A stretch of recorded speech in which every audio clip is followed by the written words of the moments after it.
สบายดีพี่น้องทุกคนเด้อมื้อนี้แม่ครัวสิมาแชร์วิธีคั่นส้มซีนงัวแนวใดที่ว่าจะบ่ให้มันดำนะพี่น้องเนาะ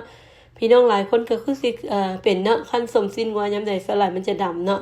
คลิปนี้มีคำตอบเด้อพี่น้องเด้อว่าใส่อีหยังเนาะมันจึงสิบ่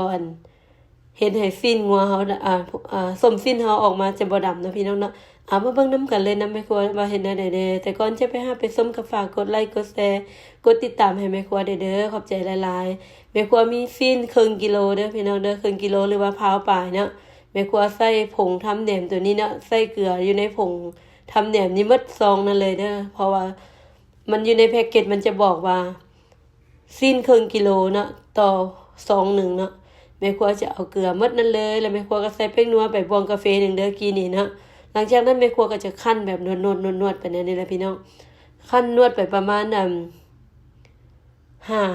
นาทีเด้อพี่น้องเด้อบ่ให้หลุด5 นาทีเด้อคั่นจนซีนมันนั่นนะมันนั่นนึบๆในมือเฮาว่านักๆขึ้นนะแบบว่าสีนักๆขึ้นไปบ่คั่นยากน้อยนึงเข้าไปแล้วก็แม่นได้แหละพี่น้องประมาณนี้เด้อพี่น้องเด้อ5 นาที6 นาทีหลังจากนั้นก็เอาผงทำแหนมลงไปเลยพี่น้องเอาลงไปตอนนั้นคั่นไป5 นาทีแล้วจึงลงเด้อพี่น้องเด้อห้ามลงก่อนนั้นทำอิฐเด้อถ้าลงก่อนทำอิฐพี่น้องจะคั่นบ่ไปเลยได้ทำอิฐนะหลังจากนั้นแม่ครัวก็จะถ้าพี่น้องท่านใดอยากใส่กระเทียมที่ว่าต่ำลงมาใส่เลยก็ได้เด้อพอแม่ครัวก่อนสิลงคลิปนี้แม่ครัวเฮ็ดอีกรอบนึงแล้วแม่ครัวใส่กระเทียมไปพร้อมกันก็บ่เป็นหยังพี่น้องนึกว่ามันจะดำเนาะแค่ใส่ผงตัวนี้ผงทำแหนมตัวนี้แล้วบ่ดำนะพี่น้องแม่ครัวลองให้แล้วเรียบร้อยแล้วเด้อแต่สูตรตัวนี้มื้อนี้แม่ครัว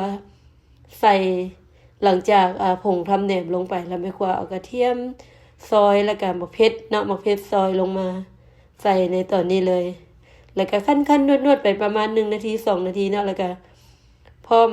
มมันเอาไปห่อได้แล้วพี่น้องแม่ครัวก็จะเฮ็ดเป็นก้อนมนๆๆๆนี่แหละมันก็บ่มนปานใดดอกพี่น้องพอสิ้นงัวนะมันบ่มีหนังเด้บัดนี้วิธีห่อก็ห่อใส่แม่ครัวจะใส่พลาสติกแรปอาหารนี่เด้อห่อเลยพี่น้องมื้อนี้บ่มีใบตองพี่น้องก็เลยห่อแบบนี้ก็จะรับแล้วหลังจากห่อเรียบร้อยแล้วแม่ครัวจะเอาไปเซียวใส่ถุงแอร์ซีลเลอร์นะพี่น้องเนาะจะเอาไปใส่ในถุงแบบถุงสูญอากาศนะพี่น้องแล้วมันก็จะเฮ็ดให้ส้มมันเป็นใบได้พี่น้องยามนี้ยามร้อนนะส้มเนาะสูตรตัวนี้นะพี่น้อง24 ชั่วโมงแล้วกินได้แล้วได้แม่ครัวลองเรียบร้อยแล้ว2 รอบแล้วก่อนสิได้ลงคลิปนี่เอามาให้พี่น้องเบิ่งนี่มันรอบตัวห่อนี่แปลว่าหมดเรียบร้อยแล้วเหลือห่อเดียวสิไว้รีวิวตอนไข่ให้พี่น้องเบิ่งกันนั้นมันกินหมดเรียบร้อยพี่น้องเอ้ย แล้วห่อใหม่อีกโลครึ่งหลายเติบซะนี่จังไงแม่ครัวสิลงคลิปให้เบิ่งตัวคลิปเฮ็ดรอบ2เนาะแต่หากสิบ่ได้ให้สูตรเพราะสูตรเก่านี่แหละแต่เป็นคือเก่าเด้อพี่น้องเด้อเป็นออกมาก็แซ่บคือเก่าสูตรนี้บ่มีข้าวเนาะแล้วก็บ่ได้ใส่กระเทียมคั่นลงไปนํกันเนาะแม่ครัว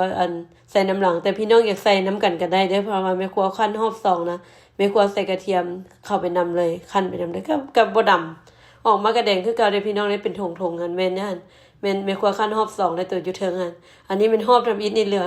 ห่อเดียวแซ่บพี่น้องออกมารสชาติพอดีแซ่บ